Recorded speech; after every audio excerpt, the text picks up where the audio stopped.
I am a war co-chair. I want to thank you all for coming out to this exciting event. I also want to thank Persist 81 and our friends at Indivisible Nation for co-sponsoring this event with us.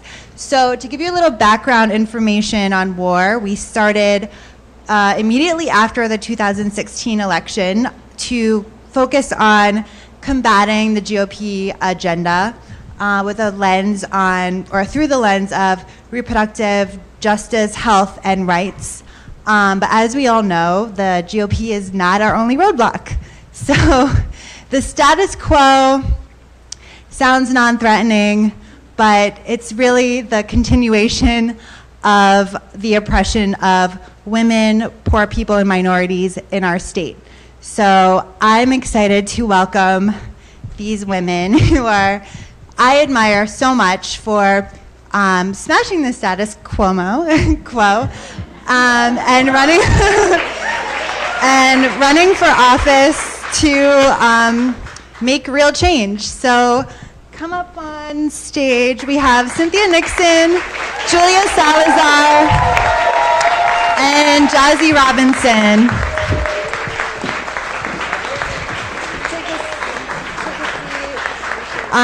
Kelly's going to sit in the middle.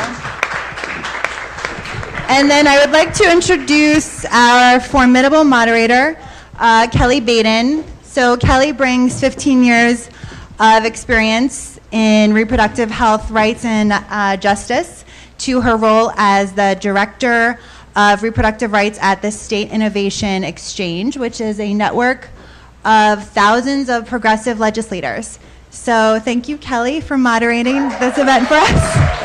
And I'll turn it over to you. Thank you so much. I feel like I could make a subway running late joke about this event, but I'm not funny enough to do it, so just pretend I did. I'm really excited to be here, excited to have you all here. Our fourth candidate will be joining us shortly, so we're just going to get started because we have so much to get through. I feel like our candidates don't need a ton of introduction, but of course let me do a brief one. So obviously to my right, your left, Cynthia Nixon, a lifelong New Yorker, education activist, organizer for LGBT rights, reproductive rights, et cetera, et cetera, et cetera, all kinds of amazing things. To my immediate left, we have Julia Salazar, who is running in Bushwick, running for state senate in the 18th district. She's a community organizer. And then on my far left, of course, is JASI Robinson, a Bronx-born and Staten Island-bred New Yorker running for state senate in the 23rd district. All of these candidates have been endorsed by a host of our progressive organizations and grassroots organizations, and I think we'll get into some great issues. So just let's start with the fact of our context right now. We are in 2018, a record-breaking number of women running for office at all levels. It's amazing. So I want to sort of start the conversation with you each just to kind of reflect for a moment. What impact does that have on your candidacy as a woman running in New York State? Do you feel like you're part of a women's wave? Does it matter? What is the feeling to be part of this particular moment in time? And I'm just going to start with you, Cynthia. Okay. Yeah, I absolutely feel like I'm part of a women's wave. I feel like I'm part of a wave of progressives across this country who are running for office for the first time. There are a lot of people of color, there are a lot of immigrants, there are a lot of queer people, but overwhelmingly there are a lot of women. And I feel very inspired by them, and I feel very proud to be one of them. And I think it's a measure of, I think it's the horror that we feel with Donald Trump in the White House, all of the things that he has said about and done to women, and that we've still elected him. I also think it's people who were inspired by Hillary Clinton and devastated by her defeat. And I think it's also people who were inspired by Bernie Sanders and how far we can push the vision of what we can demand from our democratic electeds and what we can insist on for ourselves. I feel, that I'm very inspired by ZEPHYR TEACHOUT and what she did 4 years ago, and that and that her brilliant campaign 4 years ago had a big impact on my running. But I also have to say that for me, you know, I would not be running if it were not for my mother. You know, my mother, who was my first hero, and she's my forever hero. And the way she loved me, and the way she believed me, and the way she fought for me, because when I was little, my dad was really troubled, and our home could be a scary place. And my mother was the opposite of those parents you hear about who say that they stayed together for the kids. My mother said that if I hadn't been born, she probably never would have left my dad, but she was watching me as I got older, and she was watching the effect that, you know, our home was having on me, and that she made the decision for me, that one night she found it inside herself to draw a line in the sand and tell my dad that he had to go. And when she did that, she saved me. And when she saved me, she saved herself. And every moment in my life when I've you know, found it inside myself to stand up and fight, it's because my mother showed me that I could, and my mother showed me that I have an obligation to. And certainly this 2018, this is one of those moments.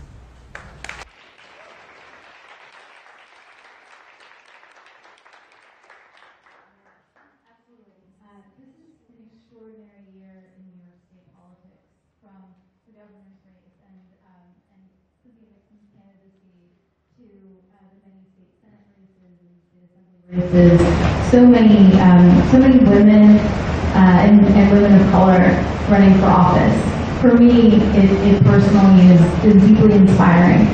I grew up not seeing a lot of women who shared my own family history, my lived experience in positions of leadership, and certainly not in politics. I remember when I was like in high school, finishing high school, when Justice Sonia Sotomayor was appointed to the Supreme Court, and I remember being, it's terrible, but I was genuinely shocked. I just had, I didn't have this sort of image in my mind of a politician other than like an older white man. And I didn't realize, I think really until this year, that image that I had internalized it so deeply, until people approached me early this year about running for office, and I came up immediately with a list of excuses not to. And I was initially, it was a hard no. It took a couple months of persuasion before I ran. But when I was first asked to, and through the process of considering challenging a 16-year incumbent as a young woman, as a young Latina from an immigrant family, I realized that it really was that I did not match my own understanding of what a politician looked like. And so, to me, what we are doing this year with so many inspiring candidates, women and gender non-conforming candidates have been doing is establishing a new model so that young people will see women of color and identify us as leaders. And so that is the work that we are doing, in addition to, of course, being progressive women and fighting for policies and representation in government. We are also, I think, really doing transformative work for a lot of young people who are watching us.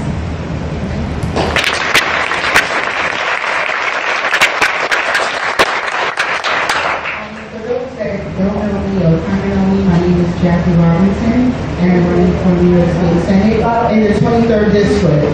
And I'm running because I went to a vigil of Erica Gardner, and she was the daughter of Eric Gardner. And I saw people crying, people saying that politics is a politics. Elected officials don't care about us. We don't matter. We don't have a voice. We don't count.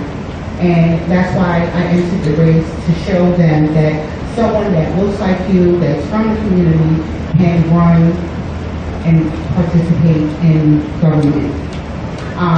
Also too, I would like to say this, You know, it's oftentimes that people say that women of color, especially black women, are the backbone of the Democratic Party, but I find that the resources and the support is not always there. So we need to match, you know, the support that we say that black women give to the Democratic Party. That same effort, that same, you know, push should be when we want to run for office.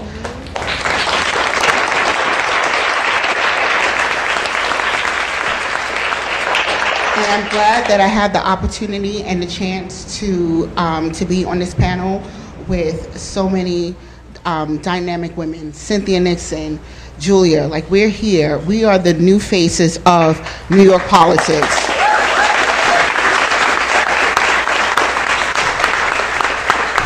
And yes, it's encouraging that we have, you know, ZEPHYR, but we can't forget one important woman, and that woman is Shirley Chisholm. Because, right?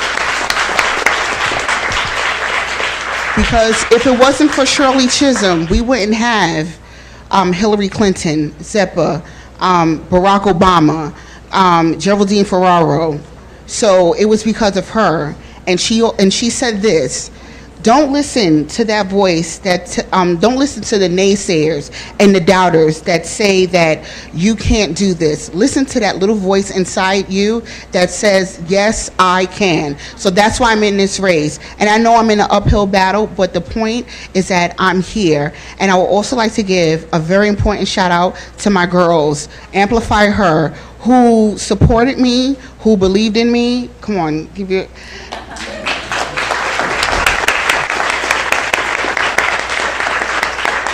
And yes, and that's what we need to do with women. We need to amplify her. That means to make louder. That means to magnify. That means to turn up. So we need to turn up at the polls each and every election. That means that we have to not be afraid. That means that we have to participate. That means that we have to have our boots to the ground and we have to participate. That means knocking on doors. That means calling. That means donating. Because likes and tweets, that's great. But the real activism is going door to door every day, which all of us do. And we're doing that because we believe that we can make change, that we're not a minute, that we're not a moment, that we are a movement. Thank you. Amazing, thank you. Yes, absolutely. Ladies and gentlemen, ZEPHYR Teach Out.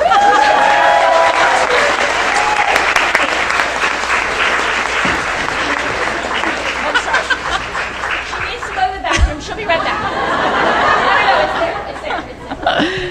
Oh my goodness. Well, we will definitely give ZEPHYR the mic when she comes back. In the meantime, we all care about issues of social justice, but raise your hand if you're here primarily because reproductive justice is a core value of yours. All right, excellent.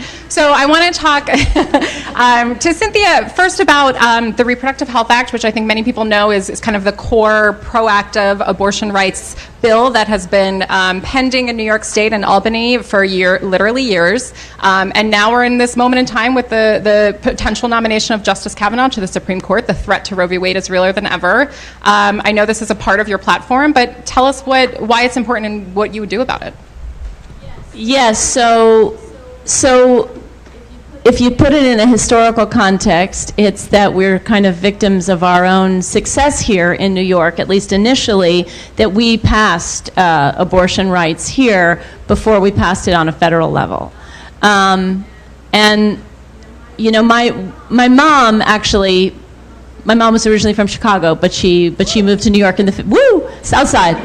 But she moved to New York in the 50s, and she had an abortion here. Hello. Do we want to just let ZEPHYR answer the question? So before I talk about the Reproductive Health Act,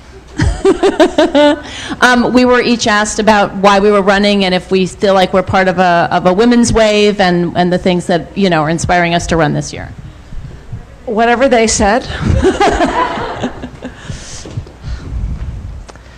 Yeah, I mean,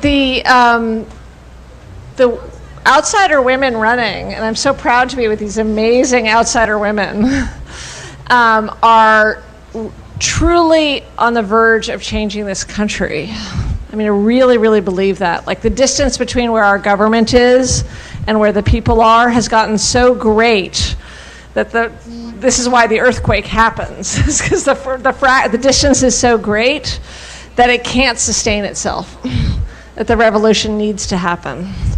And I was, after the financial crisis, I remember that so many of the people who spoke up, whether it was Sheila Bair or Elizabeth Warren, the whistleblowers, the truth tellers, were women who, for various different reasons, but were so used to having to stand up and fight back in different situations and tell the truth about what was wrong in different situations, that telling the truth about the financial crisis was just another version of what they were having to do every day.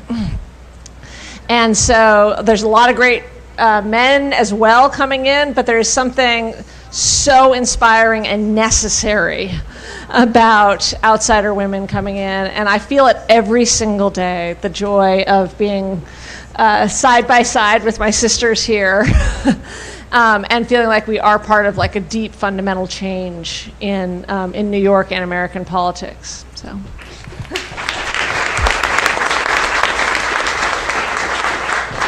So, to go back to what I was saying that my mother had an abortion here in the 60s before it was legal. And I gathered that it was a very awful experience. It was an experience that, two things. One, she always refused to share any details about because she found it very hard to speak about. But she wanted me absolutely 100%, as soon as I was old enough, she told me that she had had an abortion and that it had been awful and that we must never, ever go back to this moment when women are forced into that situation to go and seek out illegal abortions.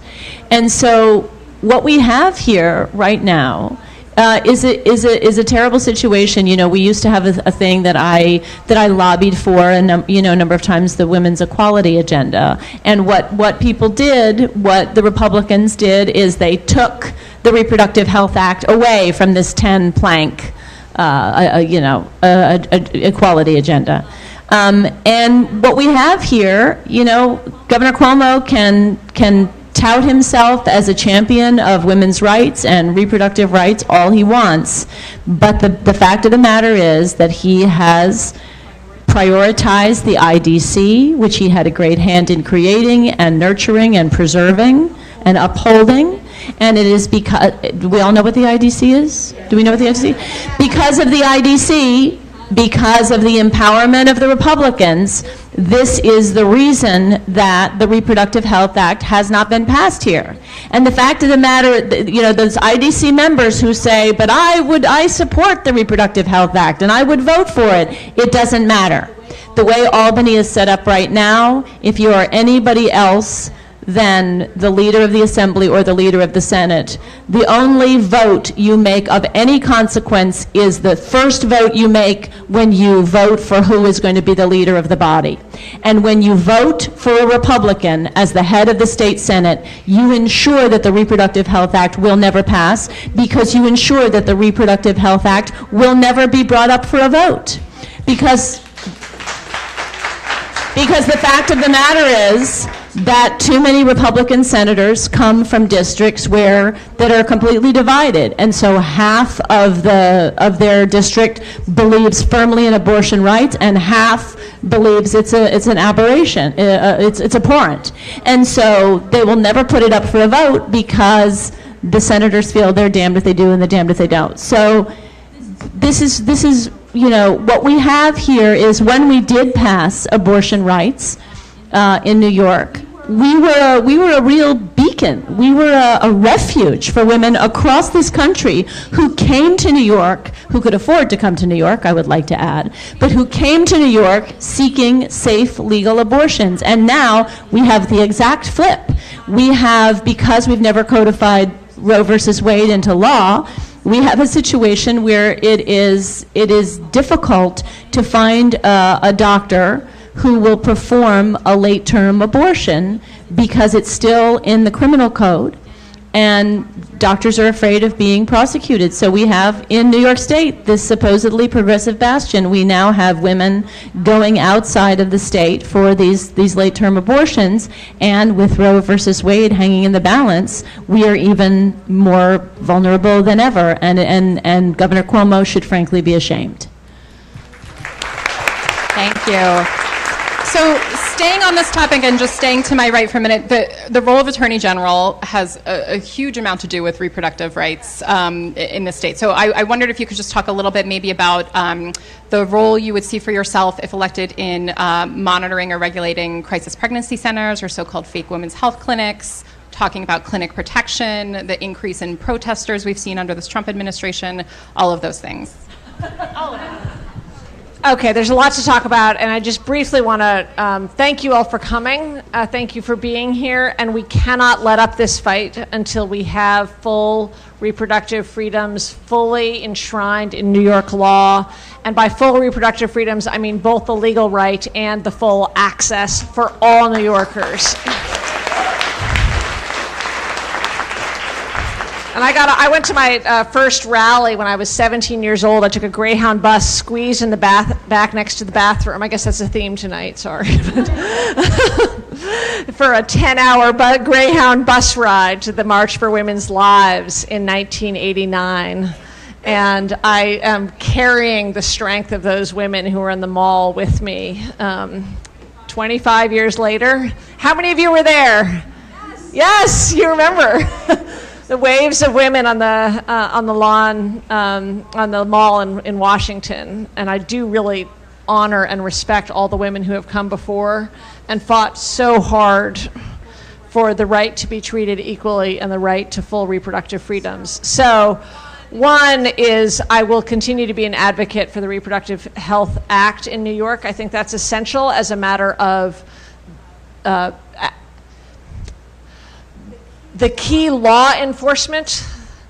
The office that embodies law has to embody a total commitment to equality, and we don't have a total commitment to equality without the Reproductive Health Act in New York. So I just think that's basic.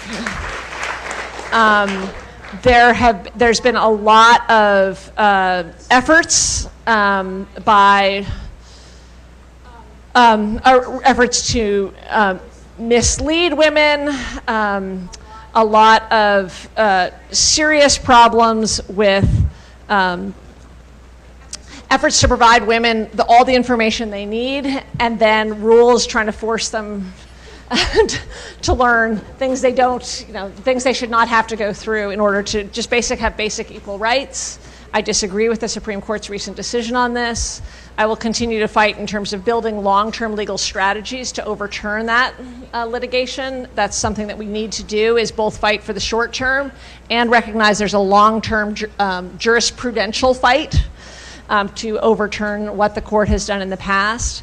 And then standing up and making sure that I'm fully protecting the existing rights that we have here in New York, and also investigating and bringing to light the areas where those rights aren't fully recognized. It's one of the powers of the Attorney General's office, is to really shine a light on what isn't working, what women's experience really is like, what it means when you have to travel, what the actual access is like. And these are all things that I'm deeply committed to doing. So thanks. So Julia, I want to give you a chance to talk about kind of your political evolution, I think, in general, but on this topic in particular. I think there was some news this week, and I know I've appreciated your transparency about that, and I think it's actually really powerful.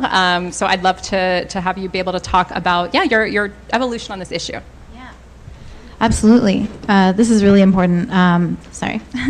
I grew up in a very politically conservative, working class, immigrant family, and ever since I was pretty young, was exposed to a lot of miseducation about abortion, and really internalized it. Not only miseducation about abortion, that that abortion was like morally reprehensible, shameful, all of these these really harmful ideas about it that I internalized, but also actually misogynistic arguments, I guess. It was always the woman's fault for seeking abortion services.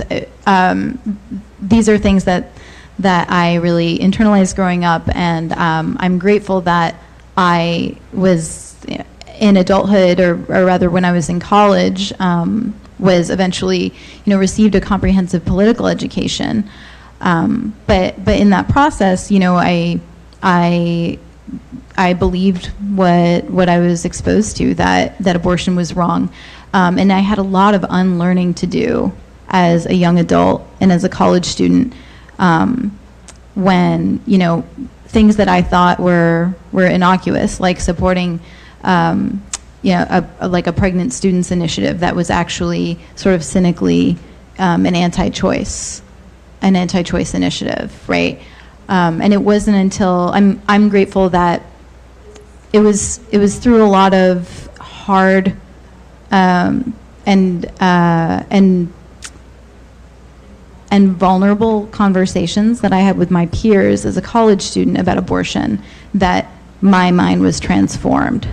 And I realized that I absolutely not only supported every person, any pregnant person's right to have an abortion, but that we needed to expand abortion access, and that everybody who can't afford to have an abortion should be able to have an abortion, that there should be no barriers to access. But I think that my mind wouldn't have changed on this issue if it weren't for advocates, pro-choice advocates, especially other women, being patient and kind and thoughtful and understanding the effects of miseducation about abortion, and being willing to be in dialogue with me about it when I was 20 years old. And from that, also knowing that I would have a community, more than a community, a political home through which I could engage in pro-choice advocacy and activism from that point forward. And that is why, for the last several years, I've been supportive of New York Abortion Access Fund, of NYC for abortion rights, I'm now, I hold an elected position in the Socialist Feminist Working Group of the DSA, demanding unapologetically that everyone should be able to get an abortion without apology. And that absolutely means supporting the Reproductive Health Act. And it also, I think, means supporting the New York Health Act, so that, yes, absolutely, we need to make sure that, I'll stop really soon so that I don't take Jassi's talking points, but not only do we need to make sure that abortion is not in the criminal code in New York, which is outrageous, but that we're finally up to date. It's also outrageous that our abortion laws precede Roe v. Wade. It means that at the time we were pretty progressive, but now it's really shameful. And also bypassing the New York Health Act or single payer, true comprehensive single payer legislation, that everybody is able to get an abortion regardless of their income or immigration status or employment status, their ability to pay. Yeah. Thank you. So Jassi, I'm shifting gears a little bit, but you have a quote on your website that I just loved that said, from demonstration to legislation is where I march, and it's in the section where you're talking about economic injustice and police violence and a variety of issues in your community. So wondered if you could talk a little bit about your policy goals on those issues and how they differ from your opponent. You want to take it back too? Okay. I want to, yeah. So I think that it's very important that women have access to quality health care. And I want to touch on a little bit about black women. Black women and women of color, they are dying at an alarming rate, when they're pregnant, and that's an issue. And CYNTHIA went to a panel, a discussion, a forum about this, and I was really, shocked. And I was amazed that, you took the time out to sit but not only sit, but to listen and to be concerned. So I'm in awe of you. So I say thank you. And I think that's very critical, that women, whether you are undocumented, whether you are black, white, whatever your nationality is, that you have a right to affordable and quality health care, that you're able to get an abortion safely.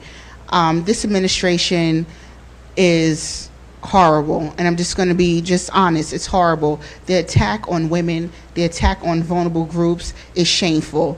But what we need to do, and as I will continue to say, we need to go from demonstration to legislation. That means that we have to vote in each and every election. I can't stress that enough. We cannot, that the voter apathy must go. There are so many wonderful candidates like myself that are running. And I would like to say this, that I'm proud that my candidacy, along with my teammates of the No IDC, that we dismantled that. That was us. We did that.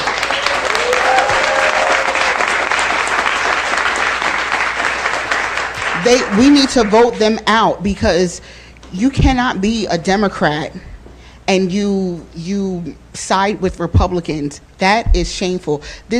I always say this, it's one thing to have a seat at the table, but it's one thing to work across the aisle. It's another to have a seat at the table. And what they was doing was shameful. And what's also very shameful is to deny Andrea Stewart Cousins the opportunity to be the leader of the Democrats. That was shameful. And so shame on them. But going back to health care and the Reproductive Health Care Act, we need that. And it's so important that all of us come out and vote, and because our rights are at stake here. We're at 2018. We should not be having a discussion about our rights. This is shameful.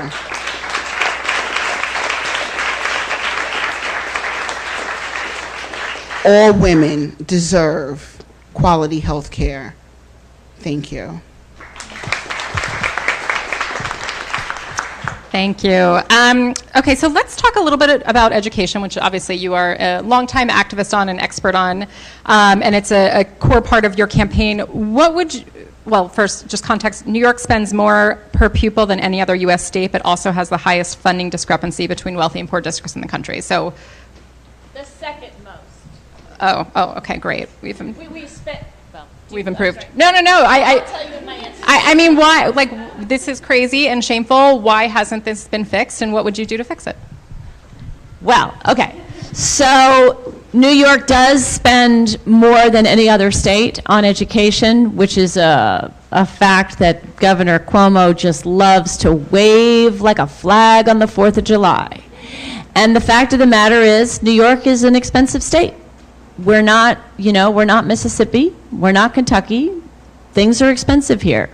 But the other reason that New York spends so much on education is that we spend so much in our wealthiest school districts. And we are not the most unequal state when it comes to education funding. We're only the second most unequal. But it's still a terrible, terrible distinction. And we have, between our 100 richest and our 100 poorest school districts, we have a $10,000 spending gap per pupil. Just think about that, $10,000 per pupil. And we are certainly talking about poor, white, rural districts, but we are overwhelmingly speaking about districts that have majority students of color. There is the link between the underfunding and systemic racism is undeniable. And we really have two systems of education in this state. We have one in which wealthy white children are prioritized and given every advantage to succeed and go on to college, and where too many low-income and middle-income children of color are funneled into the school-to-prison pipeline. So I really got involved in fighting against this inequality 17 years ago when my oldest kid, Sam, who's now 21, almost 22, entered kindergarten. And I went into his school on the first day. I took him in.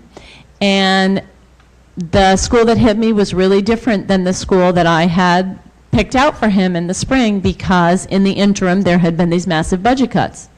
And the result was that the school had to let go of the assistant principal, the art teacher, the music teacher, and 2/3 of the paraprofessionals. And I was so angry for Sam, and I was so angry for every kid in that building, and I ran into a mom that I knew in the halls who told me that the cuts were citywide and that there was a protest happening and that we should go. And in that moment, I thought, oh, of course, it's not just this school. Of course, the cuts are citywide. And if this is how deep the cuts are in my kid's school in the Upper West Side of Manhattan, what are the cuts like in Brownsville? And what are the cuts like in Mott Haven and the Bronx? And I went to that protest, and I held Sam in my arms, and I talked about how angry I was that when the budget is tight, that our schools and our kids are always the first thing on the chopping block. And in the months that followed, I joined the Alliance for Quality Education. I went to protest after protest. I testified before the city council. We started organizing huge rallies. A lot of us got arrested. Dozens and dozens of us got arrested in consecutive days. And the result was that the following spring, we beat back almost $400 million in budget cuts. And that's when I learned that when you fight for your own kid, you can fight powerfully, more powerfully than perhaps than when you fight for yourself, which is the lesson that I learned from my mom. But when you join together with other parents and you fight for all the kids across the system, you are a force to be reckoned with. And what I learned in the first few months was that the key to this was not fighting city budget cycle after city budget cycle after city budget cycle, that there was a statewide solution in the form of a lawsuit that had been brought on behalf of the children of New York.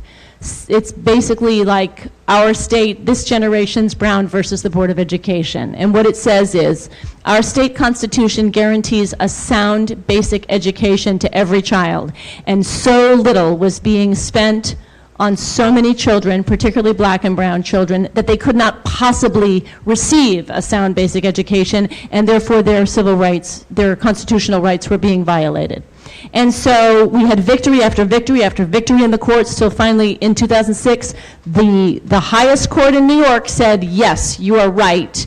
And Governor Spitzer, who was coming in at the time, enacted a solution to this lawsuit called Foundation Aid, and said, and got the legislature to agree with him. How about that? Even though the Senate was actually legitimately Republican controlled at that point.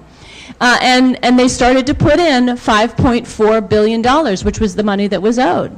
And then what happened is the recession hit. Governor Patterson held the money, and then he cut $1.4 billion. Cuomo came in, cut $1.3 billion. All of the progress that we had made was erased, and then they cut another $0.4 billion. I mean, they took us back to such a deeper place than even before we'd started to, even before the remedy had begun. And it's one of the main reasons that I'm running, is that our kids are still owed $4.2 billion, and Governor Cuomo refuses to acknowledge this, much less invest it.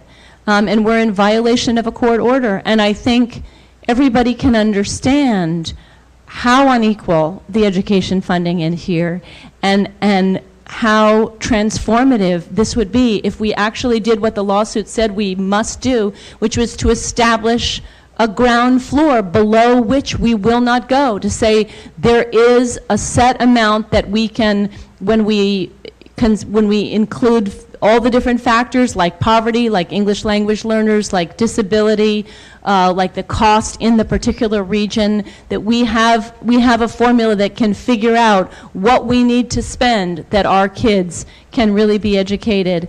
And we need to do that in New York. And when we do that, because we will do it, when I am elected governor, we will do this. We will transform how we fund education, and we will transform our broken and incredibly racialized and unequal system that we have here in New York. Thank you. So, ZEPHYR, the New York Times recently endorsed your campaign. Congratulations. And called your race the most important choice facing New York voters this fall. You've talked a little bit about what the role of Attorney General is, but can you maybe say a little bit more about why it's particularly important under the current federal administration and, oh my gosh, the news of the last 48 hours? Yeah. Yes. Thank you. I mean, we have this double crisis here in New York, right? We have this bigoted, racist, lawless president who is openly, it's not just that he's tearing at truth and trying to destroy the idea that we can come together in communities. He's actually trying to destroy the possibility of the radical idea of law.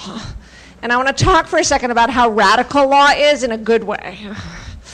Law is this idea that whoever you are, whether you are working 2 jobs, 20 hours a week with no benefits, or you are the CEO of a big real estate company, whether you're the president or somebody else, the same rules apply. And it's hard to remember how radical that is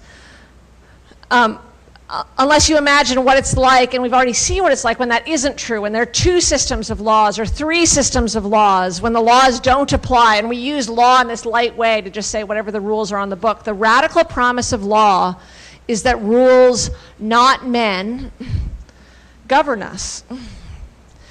And there have been a lot of things that have undermined that radical promise of law. Big money in politics has undermined that. You know, and companies like Monsanto can write their own rules instead of applying by the rules that apply to other companies. That undermines that.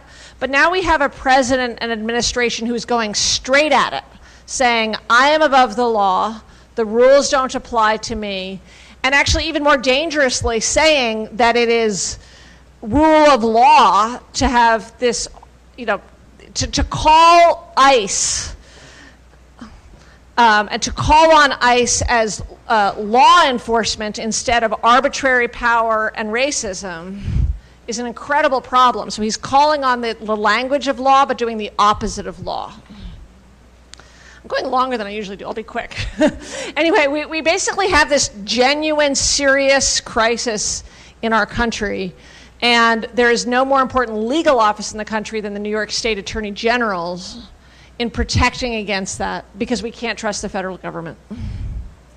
So we tend to think, and these are very important, we tend to think like, oh, I'll just wait to see what Bob Mueller does. Well, first of all, waiting is never a good democratic strategy.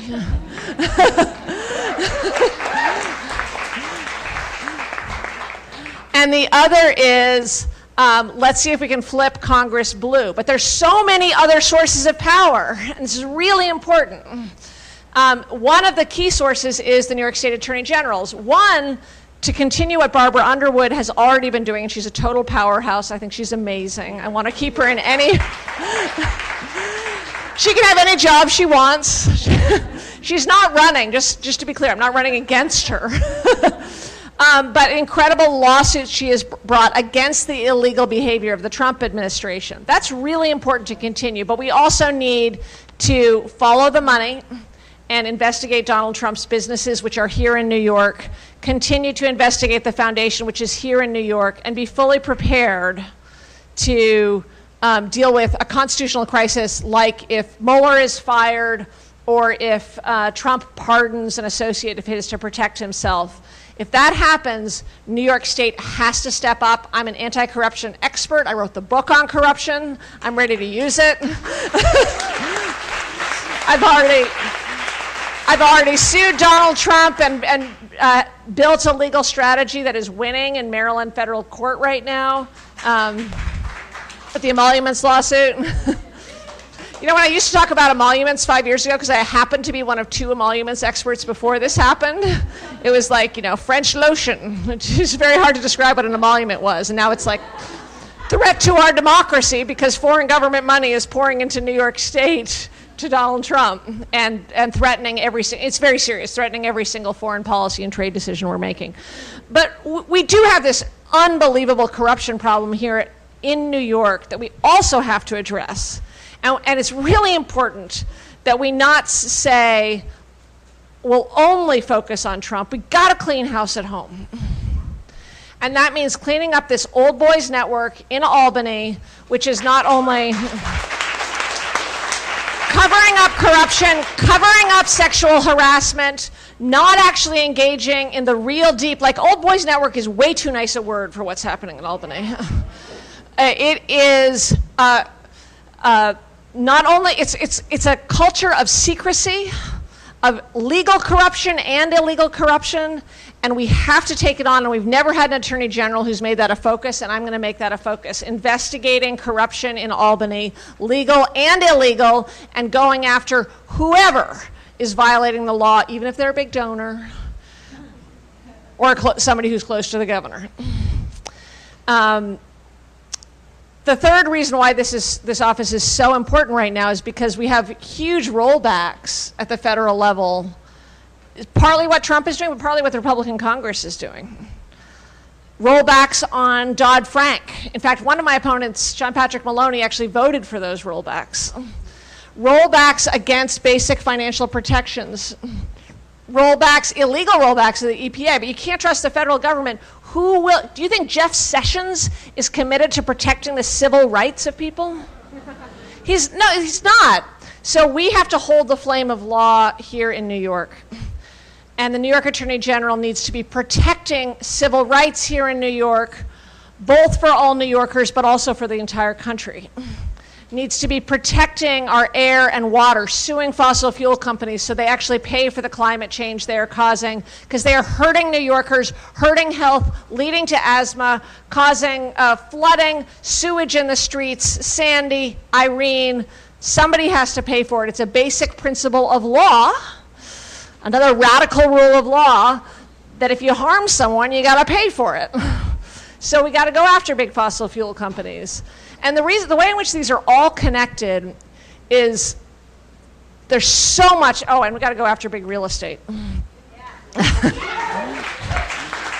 Just my only, maybe you touched on this earlier, but the deep cynicism of New York politics, where big real estate is funding the IDC, funding Republicans, and funding Andrew Cuomo.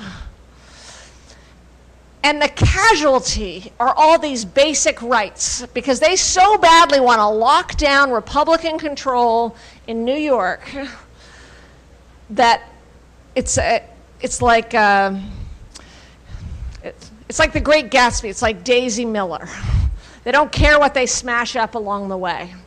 So Republican control of the state Senate means that real estate gets its way.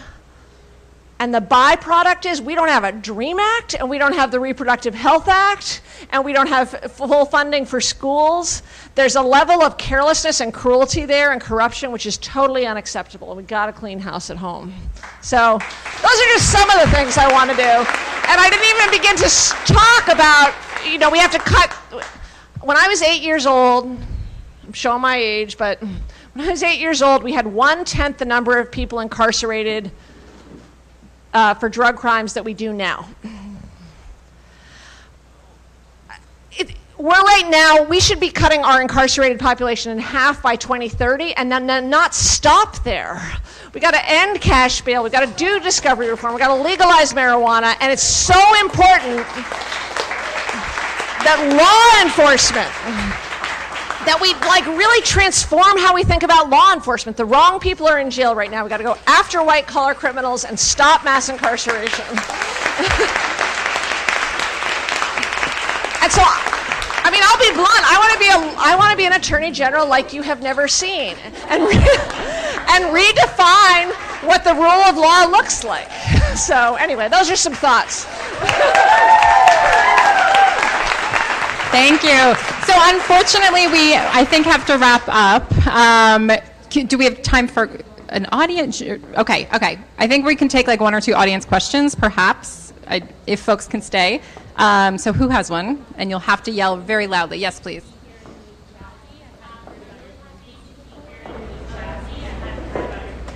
me 3 basic bullet points of like what you are running for and what you hope to achieve. Would you be able to tell me that? Yes, yes, and yes. So, thank you. Stand up. I want to see you. Yeah, stand up. The 3 points that I care about, my platform, is bail reform. Yes, because it's not fair. It's not fair that if you can't make the bail that you got to stay in jail. And I've been working with Akeem Bauer. His brother was Khalif Bauer, the young man who killed himself because he was falsely accused of stealing a book bag, and he was in solitary confinement and whatnot. So I feel very passionately, very strongly about bail reform, and I think that it's harmful for families, because some families can't afford that $200, $300 bail, and their loved ones they're just sitting in Rikers, and that is not right, where they're being victimized and where they're being abused. I care very passionately about our public schools. My district, which is in the North Staten Island and also South Brooklyn, that district is owed $42.2 million.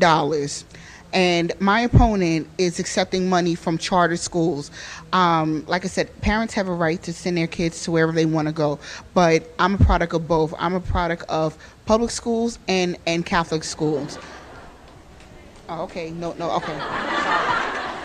Sorry.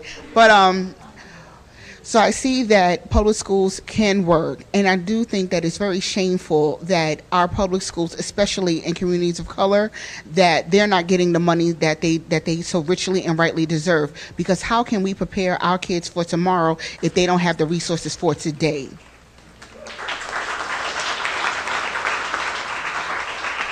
And lastly, I care about the environment, and that's why I am a big supporter of the Climate and Community Protection Act. I do believe that we need to end our dependency on fossil fuel, and we should explore renewable energy. And the reason why I'm so passionate about that act is because I live in Staten Island, and some of the families were devastated by Superstorm Sandy, and also in Coney Island.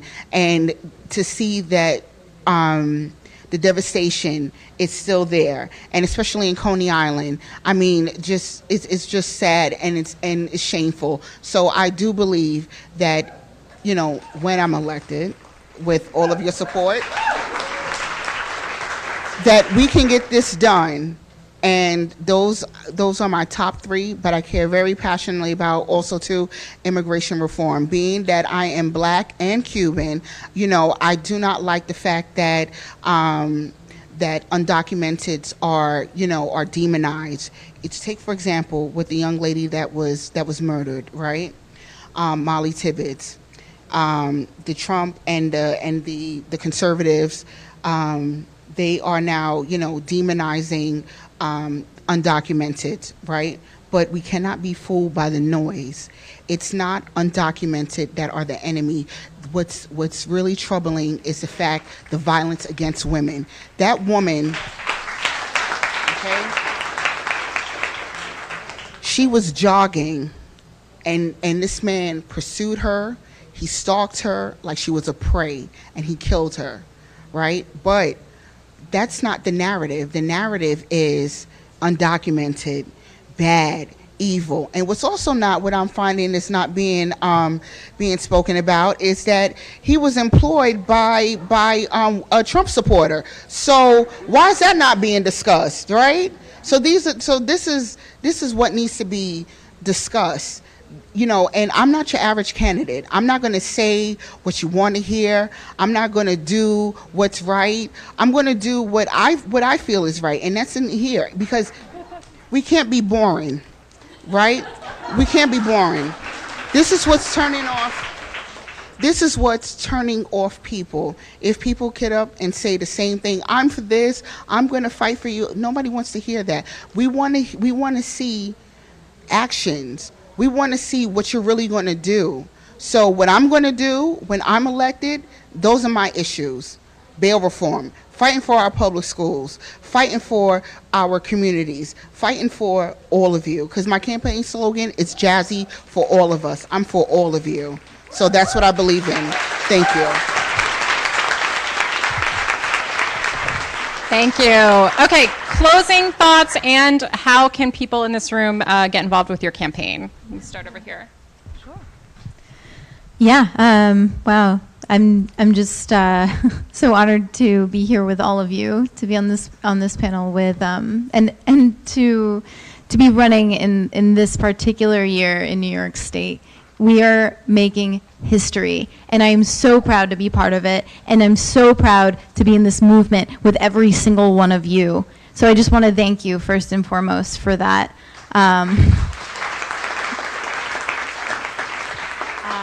For me, our website is salazarforsenate.com. If you go on the website, sign up to volunteer. Also, my campaign manager, Tasha, is here, and anyone interested in volunteering. My district is the 18th district. It's North Brooklyn. I live in Bushwick. It's Bushwick, Williamsburg, Greenpoint, Cypress Hills, and we would love to get you involved, and I look forward to also canvassing for these 3 other incredible, inspiring candidates.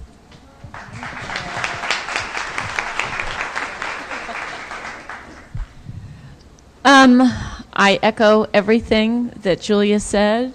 It is a really inspiring year in New York, and it is an inspiring year for first-time candidates and for progressive candidates across this country, even in red states where we're making so much progress. Even, you know, look what we just did in Michigan in terms of expanding the electorate, right? Abdul El Sayed did not get elected, but he made a mark, and he expanded that electorate of Muslim Americans and Arab Americans, and because of him, Rashida Tlaib is going to be the first Muslim American woman in Congress. It is unbelievable. Never mind Stacey Abrams and Beto and Ben Jealous and so many people across this country. Randy Bryce, oh my God. I mean, it's just,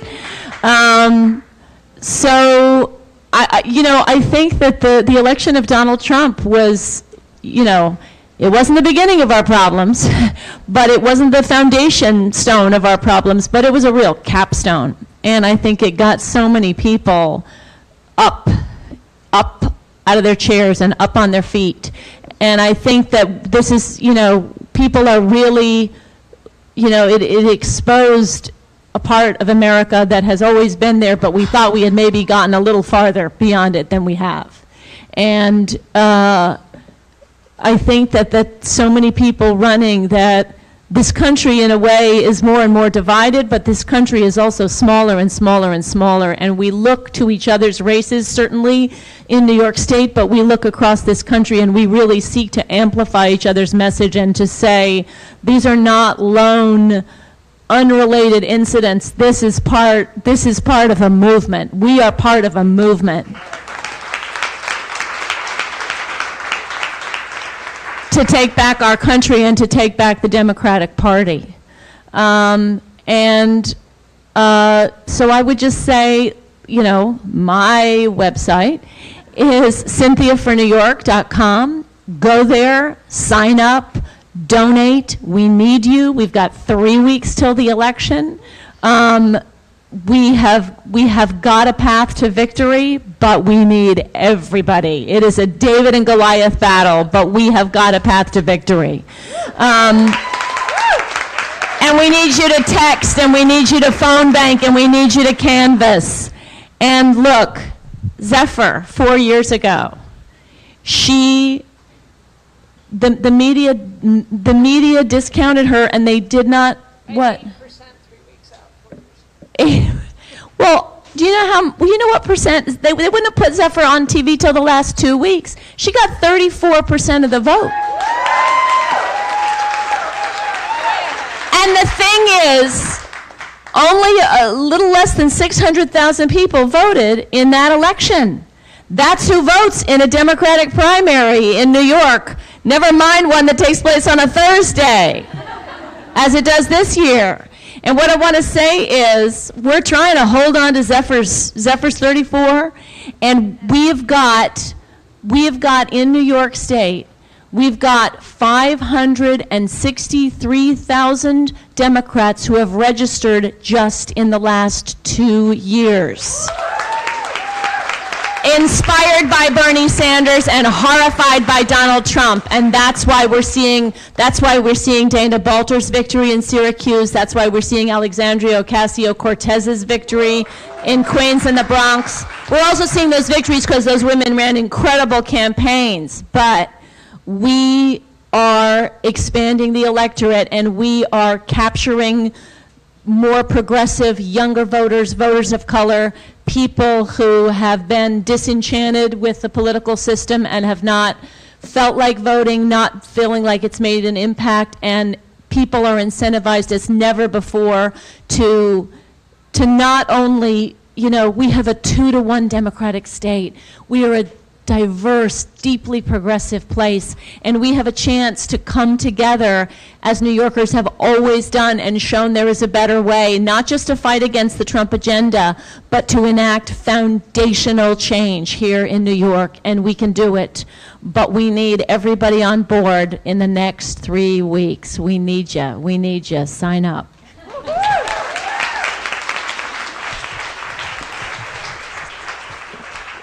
I haven't done this before this election, and it's really moving to me, really, yeah. to be on stage with Jassi and Julia and Cynthia, and close your eyes for a second and imagine it's Senator Robinson, Senator Salazar, Governor NIXON. And I don't want to promise for the rest of them, but we'll all come back next year in our official roles. It's a really, my first job out of college was I was a special ed teacher's aide in a classroom with 12 kids and a classroom teacher, as we should have in our schools, so not 35 kids. Anyway, I worked with an 8-year-old who had been through 5 foster homes, and whenever he was asked to write or do math, he just told me he had no imagination. We eventually worked something out where if he cracked his knuckles, the trolls in his fingers woke up and walked up his arm and into his ear and told him the answers. He still told me he had no imagination. Those were just the trolls. Right? But the main point is, if an 8-year-old says they have no imagination, it's not because it's true. It's because everything in his life has told him that. Has told him that he is just a widget and not a person full of possibility, full of trolls and dreams and math and stories.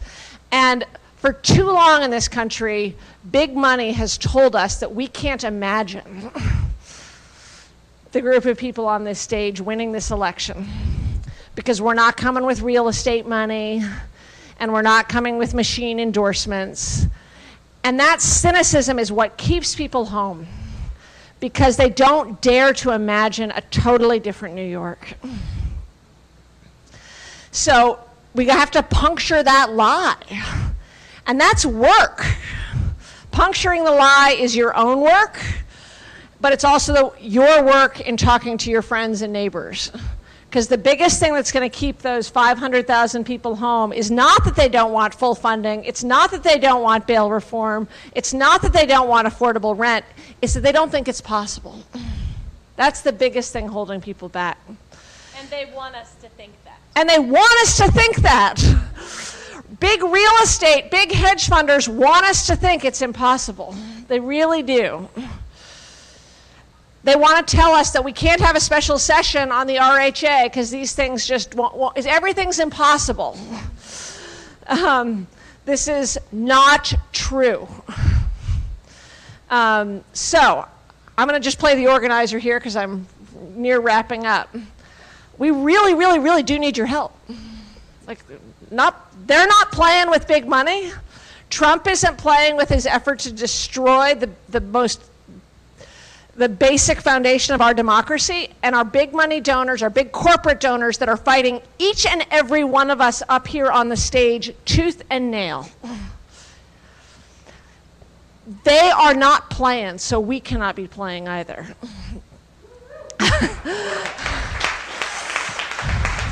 So please, enjoy your Twitter. Do that. Enjoy your reading stories. Do that. But don't count that as your political work. Okay? Your political work is actually work. That's just the way it is. And so please commit to going home and finding some way to help somebody on this stage in a door-to-door way, in a phone banking way. Phone banking and texting is huge. That actually really matters. Letting people know that the JASI's running, because when they hear she's running, she's excited. But we got to let people know she's running. Letting people know who Julia is, letting people know what Cynthia has fought for, and the education platform that she has, and what she can do for New York in terms of fixing the MTA. This is really essential work, work, work. So I ask you here in the room to commit to doing more, getting off social media and getting on to, doing the door knocking, the texting and phone banking, because this is possible. Thank you. All right, what's your website? Can you? And last but not least, I need cash too. I need everything, all of the above. So my website is JASI, JASI, Robinson.com. So please get to know about me, because I can do this. We all can do this. And as I say this, we are not a minute. We're not a movement. Excuse me, a moment. We are all a movement here. We can do this. And as one of my sheroes has always said, we're not going to see progress sitting on the sidelines. We have to get off the sidelines, and we have to get in the game. We're at battle here. So we need all our soldiers fighting for each and every one of us. Thank you. Please thank our amazing panelists, these amazing candidates. Thank you all. Thank you.